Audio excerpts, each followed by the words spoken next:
Assalamu alaikum students. This is our lecture number 16 and in today's lecture we will talk about LALR1 and CLR1 parser. जैसा कि मैंने आपको पहले भी बताया कि LR parser की there are four classes LR0, SLR1, LALR1 and CLR1. दो क्लासेस को हम पहले डिस्कस कर चुके हैं, एक है LR0 और SLR1 और हमने देखा है कि LR0 और SLR1 पार्ट्स टेबल की कंस्ट्रक्शन के अंदर LR0 आइटम्स इस्तेमाल होती हैं और LR0 आइटम किसी भी ग्रामर के अंदर एक ऐसी प्रोडक्शन है जिसकी राइट साइड पे किसी भी जगह पर एक डॉट लगा हो। आज की डिस्कशन के अंदर हम LALR1 और CLR पार्सर को डिस्कस करेंगे which is actually an extension और एक्सटेंशन ये है कि ये एक लुक अहेड सिंबल को इस्तेमाल करेंगे पार्सिंग के लिए। लुक अहेड सिंबल जो है वो एक पावर जो है वो ऐड कर देता है इन पार्सर्स के अंदर to resolve a conflict when there is a reduce or shift reduce conflict. So that is the power, but ultimately there might be the increase in the number of states. But as far as the look ahead is concerned, that is only an addition that makes it an LR1 item. और LR1 item जो है वो बिल्कुल LR0 item की तरह से है और जो बुनियादी फर्क आपको नजर आएगा वो ये होगा कि इन LR1 आइटम्स के अंदर हम एक लुक एट सिंबल का इस्तेमाल करेंगे जो कि किसी कॉन्फ्लिक्ट को रिजॉल्व करने के लिए यूज होता है। तो सबसे पहले हम LR1 आइटम को डिस्कस करते हैं कि LR1 आइटम एक्चुअली है क्या। सबसे पहले ये डिस्कस करते हैं कि LR1 आइटम क्या है और मैंने अभी आपको बताया कि LR आइटम एक LR0 आइटम है with the addition of a look ahead. Okay, जब भी हम LR1 item LR0 items compute कर रहे थे और जब हम LR1 आइटम कंप्यूट करेंगे तो we start with the augmented production. So we have an augmented production. This is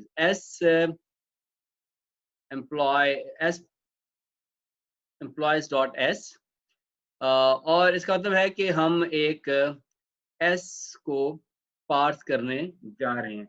So what would be the look ahead symbol because it is the start production.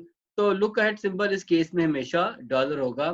So we will write this production like this. So ये हमारी एक start production बन जाएगी and after that फिर हमें S की सारी production को as a LR0 item add करना है और फिर उसके लुक हेड कंप्यूट करने हैं। अब हम देखते हैं कि ये तो हमारा स्टार्ट का केस था कि जहां पर हमने एक ऑगमेंटेड प्रोडक्शन से आगाज किया, लेकिन अगर हम कहीं आगे हैं जहां पे हमारी प्रोडक्शन की शक्ल कुछ यूं है कि implies alpha dot B beta comma X. इसका मतलब क्या है? इसका मतलब है कि हम एक अल्फा रीड करके आ चुके हैं और now we are expected to parse B and beta with a look ahead X. यानी जब हम बीटा और बी को भी पार्स कर लेंगे तो उसके बाद जो अगला सिंबल हम एक्सपेक्ट कर रहे हैं that is an x. But now this is the case where dot is placed before a variable, so we have to add the productions. और अगर आपके पास कोई प्रोडक्शन हो b employs gamma, it means कि अब मुझे अपनी स्टेट में एक LR0 आइटम ऐड करनी है b employs dot gamma. Now what kind of look ahead should we expect to see after we have parsed gamma? Gamma चूंकि बी से बिलोंग कर रहा है, इसका मतलब है कि जब हमने पिछली स्टेट में बी को रीड किया इसका मतलब है कि बी की जगह पर गैमा आ जाएगा। तो गैमा के बाद क्या आएगा?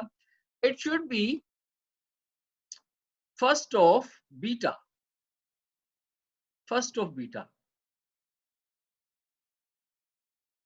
और अगर किसी केस में ये बीटा एप्सिलॉन है फॉर इंस्टेंस,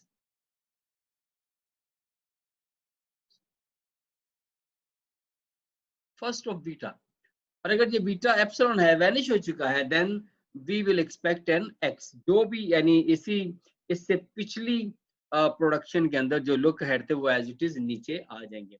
बट अगर beta is not an epsilon, it is not vanished, then first of B will be added as a look ahead of B employees dot gamma.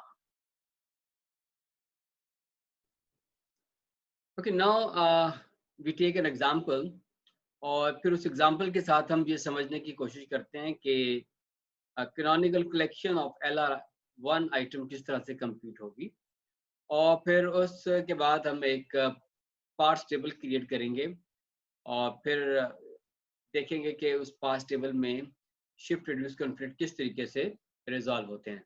Let's go to our example. Okay, हमारी grammar है और इस grammar को हम already discuss कर चुके हैं, पहले भी LR0 में भी SLR1 में भी. हम इसको so again we will start with the augmented production. जैसे मैंने आपको पहले बताया था कि S employees dot S, and in this case we have to add $1 because it is the start production. और अब हमने इस S की प्रोडक्शन को as a LR0 item add करना है. तो S employees dot AA. Now remember, हम इस प्रोडक्शन को ऐड कर रहे हैं बिकॉज ऑफ दिस S. लिहाजा इसके लुक अहेड क्या होंगे वो हमने देखना है कि इस S से आगे क्या. इस S से आगे कुछ नहीं है, means it's an epsilon kind of thing. So हमें we have to add first of $, so we'll write $, here as a look ahead.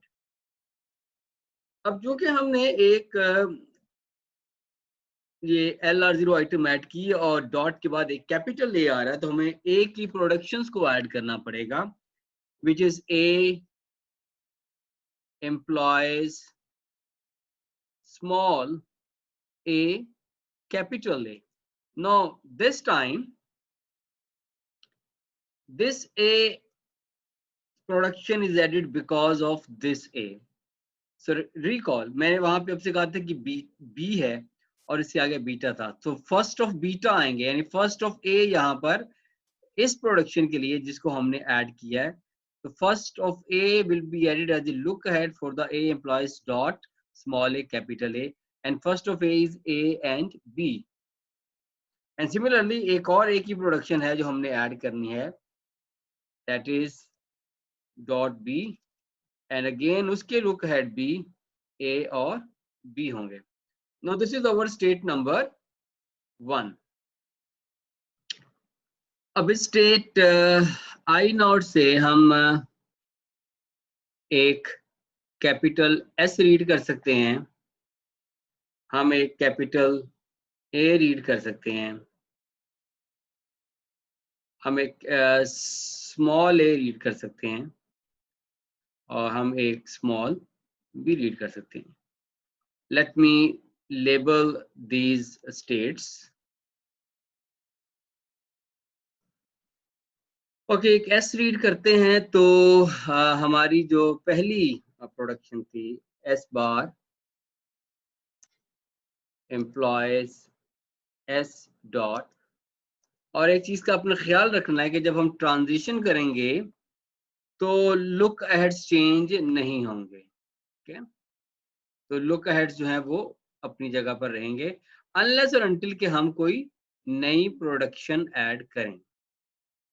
तो अभी हमने कोई प्रोडक्शन ऐड नहीं की, तो यहाँ पे मेरा लुक अहेड वही रहेगा. अब हम एक कैपिटल A रीड करके आते हैं, तो इस केस में देखिएगा कि S एम्प्लॉयज A और ये डॉट आगे शिफ्ट हो गया A. यहाँ पर लुक अहेड चेंज नहीं हुए, लेकिन अब चूंकि इस डॉट के बाद फिर एक A एग्जिस्ट करता है, तो मुझे A की प्रोडक्शंस ऐड करनी है, which is dot small a capital A. और चूंकि हम इस A की वजह से ये प्रोडक्शन ऐड कर रहे हैं, इसके आगे कुछ नहीं है, लिहाजा हम लुक अहेड में $, ही रखेंगे. एंड द सेम वे हम डॉट B और उसके लुक अहेड में भी हम $, ही रखेंगे. और अगर हम स्मॉल A रीड करके आते हैं, तो in that case capital A employees small A dot capital ए, यहाँ पर तो लुक अहेड चेंज नहीं होंगे, लेकिन चूंकि हमने ए की प्रोडक्शंस को ऐड करना है, तो ए की प्रोडक्शंस ए एम्प्लॉयज डॉट स्मॉल ए और कैपिटल ए। अगेन अब ये जो प्रोडक्शन है इस कैपिटल ए की वजह से आई है, इसके आगे कुछ नहीं, लिहाजा इसके लुक हेड ए और बी ही होंगे, और अगली प्रोडक्शन में डॉट बी, इसके लुक हेड जो हैं वो ए और बी ही होंगे। सो अब इसको भी हम एज ए स्टेट एक मार्क करेंगे, that would be my state number 3। और एक जो नेक्स्ट है दैट इज, अगर हम एक बी रीड करते हैं तो ए एम्प्लॉयज बी डॉट, और यहाँ पर भी लुक हेड चेंज नहीं होंगे, बिकॉज जब हम ट्रांजिशन करते हैं तो लुक हेड चेंज नहीं करते अनलेस और अनटिल कि हम उस स्टेट के अंदर कोई नई प्रोडक्शन डालें, तो एज एल आर आइटम, तो उसको हम फिर उसके हम लुक हेड जो उनको हम चेंज कर सकते हैं अगर वो चेंज हो रहे हैं तो। अब स्टेट नंबर 2 पे अगर हम आए तो हम देखते हैं कि हम स्टेट नंबर 2 से एक कैपिटल ए रीड करके, एक स्मॉल ए रीड करके, और एक स्मॉल बी रीड करके हम कहाँ कहाँ जा सकते हैं। सो वी कैन सी कि अगर हम कैपिटल ए रीड करके जाएं, हम स्मॉल ए रीड करके आए, और अगर हम स्मॉल बी रीड करके आए तो हम कहाँ जाते हैं। सो इस केस में अगर हम एक कैपिटल ए रीड करके आए तो आप देखेंगे कि हम एस एम्प्लॉयज ए डॉट और dollar, this is state number 5, और ये फाइनल आइटम बन चुकी है। और अगर हम स्मॉल ए रीड करके आते हैं तो A implies small A dot capital A and dollar. So चूंकि स्मॉल ए के बाद डॉट मूव किया है और कैपिटल ए की सारी प्रोडक्शंस को हमें ऐड करना पड़ेगा, so dot small A capital ए। ना क्योंकि ऊपर वाले ए की वजह से है तो लुक हेड में डॉलर आएगा, और A implies dot B, again look ahead में डॉलर आएगा। एंड यू कैन सी के these states have the common items and but the look aheads are different. अब अगर हम एक स्मॉल बी रीड करते हैं तो इस केस में हम ए एम्प्लॉयज बी डॉट, और हमारे लुक हेड जो है वो डॉलर ही रहेगा। एंड यू कैन सी के स्टेट, ये जो नई स्टेट बन रही है इसके जो एल आर आइटम है वो, और जो स्टेट नंबर 4 है उसके जो एल आर आइटम है they are same, but their look aheads are different, so that's why we have placed them as a separate state. Okay, so this is our state number I7. अब हम I3 से अगर एक capital A read करते हैं तो उस case में हम देखते हैं कि हम कहाँ जाएंगे। हम एक कैपिटल ए रीड कर रहे हैं, और कैपिटल ए रीड करके हम नेक्स्ट स्टेट्स की तरफ जाने लगी। सो अगर हम कैपिटल ए रीड करते हैं तो इस केस में हमारी प्रोडक्शन होगी A implies small A capital A dot, और लुक अहेड में ए और बी आ जाएंगे। Now this is state number 8, और ये इसकी फाइनल आइटम बन चुकी है। हम इसको मार्क कर देते हैं एज ए स्टेट नंबर 8।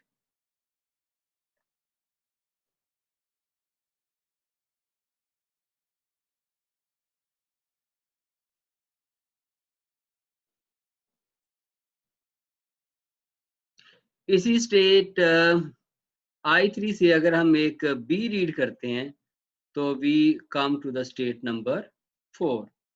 तो यू कैन सी कि चूंकि उसके अंदर कोई तब्दीली नहीं आ रही लुक हेड्स के अंदर, तो नई स्टेट बनाने की जरूरत नहीं है, बल्कि हम स्टेट नंबर 4 पे आ सकते हैं। सिमिलरली अगर हम इसी स्टेट I3 की बात करें और अगर हम इस स्मॉल a को रीड करते हैं तो हम फिर देखेंगे कि हमारी स्टेट के अंदर LR0 items and the look ahead there is no change, so हम इसी स्टेट के ऊपर रहेंगे। और अगर हम तो स्टेट नंबर 3 की मैंने सारी कंप्लीट कर ली है। अब स्टेट नंबर 6 की बात करते हैं। अगर हम स्टेट नंबर 6 पर हों और स्मॉल ए रीड करें, तो स्मॉल ए रीड करेंगे तो आप देखेंगे कि हम ऑल उसी स्टेट में वापस आ जाएंगे, यानी जो नई स्टेट बनेगी उसकी जो क्लोजर सेट है वो वही होगा जो कि इस स्टेट का। हमें नई स्टेट बनाने की जरूरत नहीं है, हम इसके ऊपर लूप लगा लेते हैं तो हम यहाँ पर रहेंगे इन केस ऑफ स्मॉल ए। और अगर हम एक स्मॉल बी को रीड करें तो फिर हम देखते हैं कि हम स्टेट नंबर 7 पे शिफ्ट कर जाते हैं। इस केस में भी हमें नई स्टेट बनाने की जरूरत नहीं है, वही स्टेट हम यूज करेंगे ट्रांजिशन के लिए। The only thing we are left with is from state number 6 to if we read a capital A। और अगर एक कैपिटल A रीड करें तो फिर हम कहाँ को जाएंगे? सो कैपिटल A रीड करने के केस में हम देखते हैं कि हमारी नई स्टेट कैसी होगी। हमारी नई स्टेट होगी जी A employs small a capital A dot and the dollar sign. So we have the final item in this state. इसको हम मार्क कर देते हैं स्टेट नंबर 9 और इसके साथ ही हमारा ये जो DF है ये कंप्लीट हो गया, यानी canonical collection of LR1 item is complete. अब यहाँ से हमने आगे अपने टेबल कंसिडर कर रहे हैं CLR1 और LALR1। लेकिन एक चीज जो यहाँ पे डिस्कस करनी है वो ये है कि स्टेट नंबर 3 और 6 पे गौर करें। स्टेट नंबर 3 और स्टेट नंबर 6 दोनों की जो LR0 आइटम्स है वो सेम है, लेकिन जब हम इनके अंदर लुक अहेड्स ऐड किए हैं to make them LR1 item, तो उस लुक अहेड की वजह से ये दो डिफरेंट स्टेट्स के अंदर हैं। इसी तरह से I4 और I7 इसके भी लुक अहेड्स मुख्तलिफ हैं, that's why they are in two different states. और similarly I8 and I9।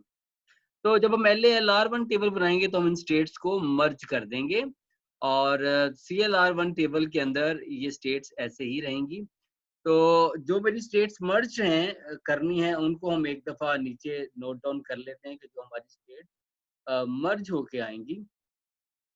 So merge states मेरी जो हैं वो कौन सी हैं?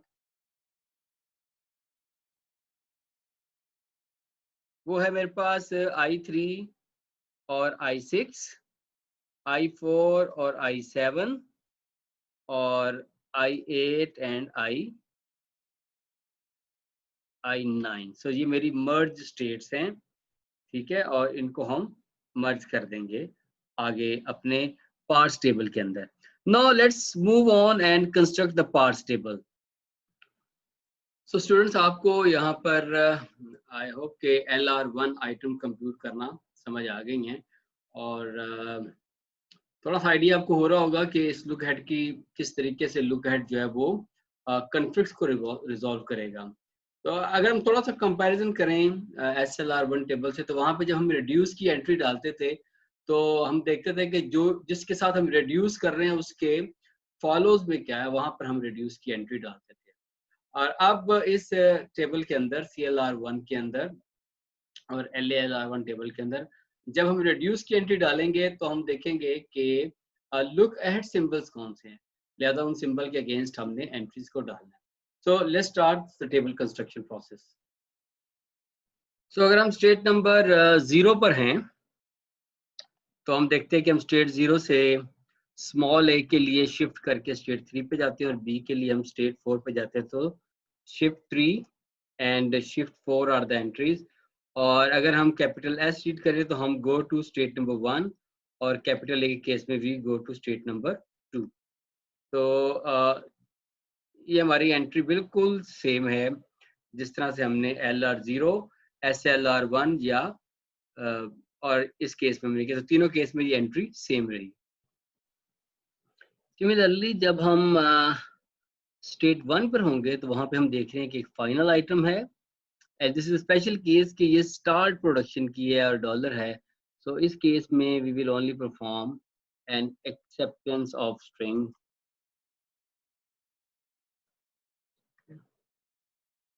और कोई चेंज यहाँ पर नहीं होगी। I2 और I3 के केस में हमारी मूव्स वही रहेंगी जिस तरह हमने पहले की हैं। तो मैं अब सिर्फ आपको रिड्यूस मूव एक्सप्लेन करूंगा कि वो किस तरीके से मुख्तलिफ हैं आपके पिछले पार्सर से। So now coming to the state number 4। State number 4 के ऊपर आप देख रहे हैं कि एक रिड्यूस मूव है with the production A implies B dot और ऊपर हमने प्रोडक्शंस को लेबल किया। So this is production number 3। अब इस स्टेट के अंदर हम देखेंगे कि लुक अहेड्स कौन से हैं। तो लुक अहेड्स हैं A और B, लिहाजा रिड्यूस विद प्रोडक्शन नंबर 3 ये एंट्री सिर्फ और सिर्फ A और B के कॉलम में आएगी। Comparing with the SLR1 parser जहां पर हमने ये रिड्यूस जो है उस मूव को रिड्यूसिंग सिंबल के फॉलोज के अंदर किया था। तो यहाँ पर हम इस रिड्यूस मूव को लुक अहेड सिंबल्स के अंदर कर रहे हैं। तो इसी तरीके से अब अगली स्टेट्स को चेक करते हैं। स्टेट नंबर 5 के ऊपर भी एक रिड्यूस मूव हम देख रहे हैं with production S implies A dot. So this is our production number 1 और इस स्टेट के अंदर अगर हम लुक अहेड देखें तो that is only a dollar. लिहाजा स्टेट 5 के केस में जो R1 की एंट्री है it will be in state number 5 only. और इसी तरीके से हम स्टेट नंबर 7 में आते हैं। स्टेट नंबर 7 के अंदर आप देखें कि रिड्यूस मूव हो रही है A एम्प्लॉयज B और दिस इज प्रोडक्शन नंबर 3 और लुक अहेड में डॉलर साइन है, लिहाजा हम R3 जो है उसको लिखेंगे डॉलर के अगेंस्ट।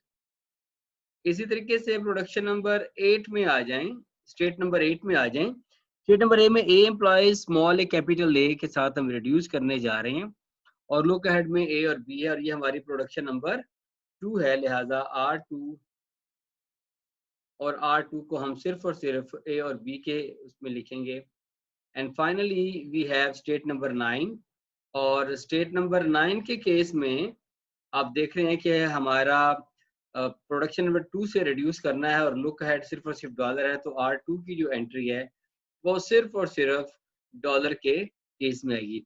तो this is our CLR1 table. आपने देखा है कि इस केस में नंबर ऑफ स्टेट्स बढ़ गई हैं, लेकिन एक और चीज है कि यहाँ पर आपको ब्लैंक्स ज्यादा मिल रहे हैं और पार्टिसिपल में ब्लैंक्स इस चीज की इंडिकेशन है कि हम यहाँ पर एरर रिकवरी रूटीन लिखेंगे, लिहाजा एरर को रिकवर करने की जो प्रोबेबिलिटी है वो भी अल्टीमेटली इंक्रीज होगी। हम ज्यादा रूटीन्स यहाँ पे लिख सकते हैं।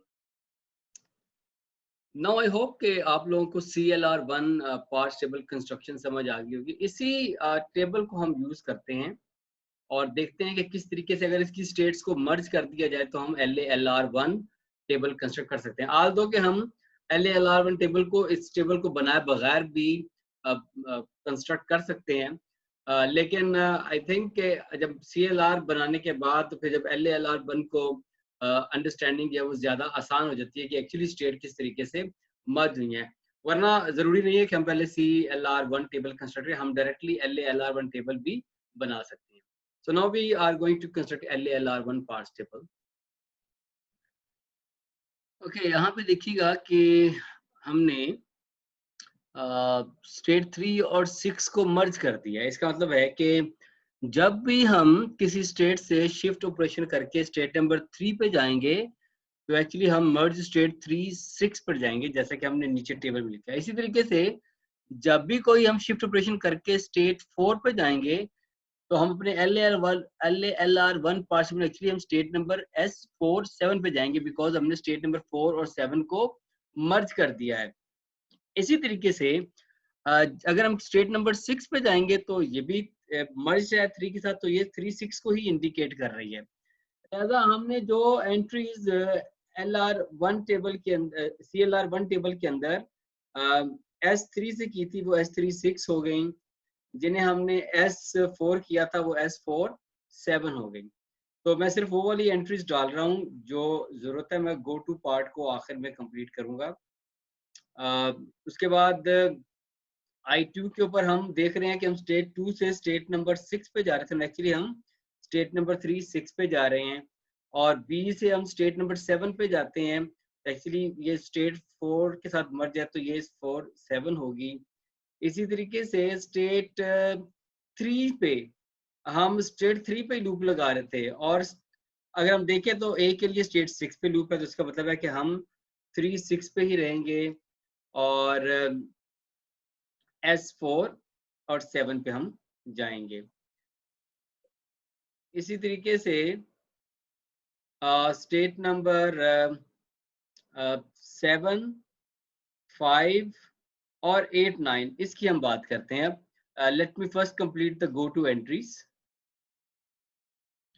स्टेट नंबर 3 के अंदर आप देखें कि एक गो टू मूव है टू द स्टेट नंबर 8, और ये स्टेट चूंकि मर्ज हो गई है 9 के साथ, तो आप देख रहे हैं कि 3 और 6 मर्ज हैं। 6 से एक मूव है स्टेट नंबर 9 की तरफ, 3 से मूव है स्टेट नंबर 8 की तरफ। लिहाजा यहाँ पर हम जो अपनी गो टू की एंट्री है वो G8 9 इस तरह से करेंगे, यानी गो टू स्टेट नंबर 8 9, जिसको हमने नीचे नाम दिया हुआ है। जहां तक बात है रिड्यूस की, तो हम स्टेट नंबर 4 के ऊपर रिड्यूस कर रहे थे और 7 पे भी रिड्यूस कर रहे थे, लेकिन एक चीज ध्यान में रखिएगा कि 3 और 6 का मतलब है हमने स्टेट 3 और 6 को मर्ज किया है, लेकिन रिड्यूस के साथ जो नंबर 3 लगा हुआ है this is not the state number, तो यहाँ पर हम मर्जिंग वाली स्टेट नहीं लिखेंगे। This actually indicates the production number. तो स्टेट 4 के केस में हम रिड्यूस करके A और B पे जा रहे हैं, और 7 पे रिड्यूस करके हम डॉलर हमारे पास लुक हेड में है, तो इसका मतलब है कि दोनों स्टेट्स के लुक हेड डिफरेंट हैं। लिहाजा स्टेट नंबर 4 और 7 पे प्रोडक्शन नंबर 3 से रिड्यूस करना है, और एंट्रीज जो हैं वो तीनों के नीचे आएंगे। और हम देखा हमने कि यहाँ पर कोई कंफ्लिक्ट नहीं आया। हाँ, अगर इनके लुक हेड सेम होते तो फिर मर्जिंग के टाइम पे हमें कॉन्फ्लिक्ट नजर आना था। इसको हम अगले लेक्चर के अंदर डिस्कस करेंगे। I5 किसी के साथ मर्ज नहीं है, तो I5 के केस में R1 जो है that is in dollars case. और इसी तरीके से आपकी जो I8 और 9 मर्ज हुई हैं, तो 9 के केस में और स्टेट 8 के केस में हम प्रोडक्शन नंबर 2 के साथ रिड्यूस कर रहे हैं। लिहाजा R2 और R2 ये है स्टेट नंबर 8 के, और हमने स्टेट नंबर 9 को चूंकि मर्ज किया है तो उसकी एंट्री को हम डॉलर के नीचे लिखेंगे। अगेन हमने देखा है कि कितना इंटेलिजेंटली यहाँ पर हमारा शिफ्ट रिड्यूस कॉन्फ्लिक्ट जो है वो मैनेज हो गया। अब दोनों टेबल्स का कंपैरिजन करें तो हम देखते हैं कि LALR1 के अंदर जो नंबर ऑफ स्टेट्स हैं वो कम हैं as compare to CLR1 table के, लेकिन नंबर ऑफ ब्लैंक्स जो हैं वो ज्यादा हैं CLR1 के अंदर। लिहाजा उसके अंदर आपके जो एरर्स हैं उसकी एरर रूटीन लिखने की प्रोबेबिलिटी आपके पास ज्यादा है। नाउ लेट्स सी के जो नंबर ऑफ स्टेट्स हैं वो इन चारों पार्ट्स के अंदर कितनी होंगी। सो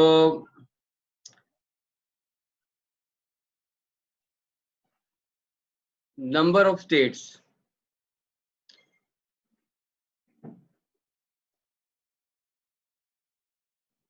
number of states in CLR1 may be greater than or equals to number of states in LR LR0, और जबकि नंबर ऑफ स्टेट LR0 में इज इक्वल होती हैं SLR1 के और LALR1 के। So इट मीन्स के हमारे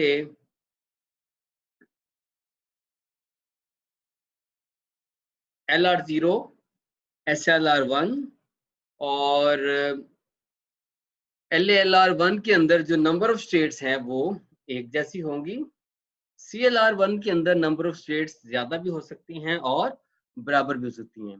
ज्यादा किस केस में होंगी कि जिस केस में आपके पास जो स्टेट्स हैं उनके अंदर लुक अहेड मुख्तलिफ होंगे।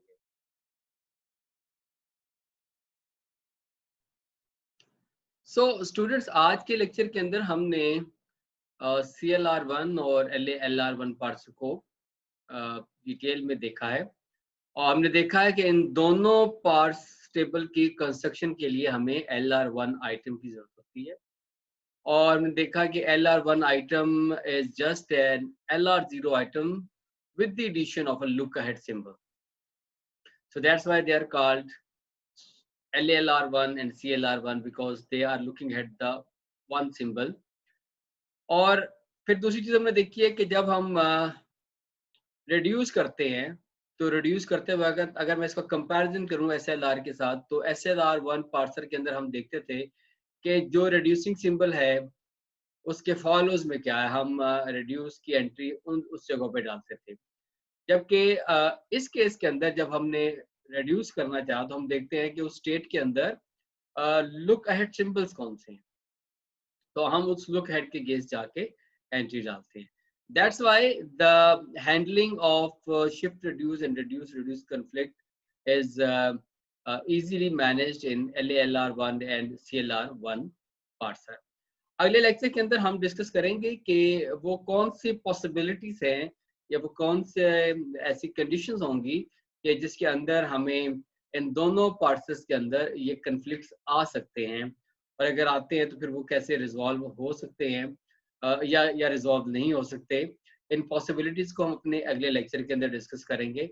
दूसरी चीज, हम कुछ और एग्जांपल्स लेंगे जिसके साथ हम अपने इन दोनों पार्ट्स के कॉन्सेप्ट को थोड़ा और ज्यादा अंडरस्टैंड करने की कोशिश करेंगे। So thank you very much for today's lecture.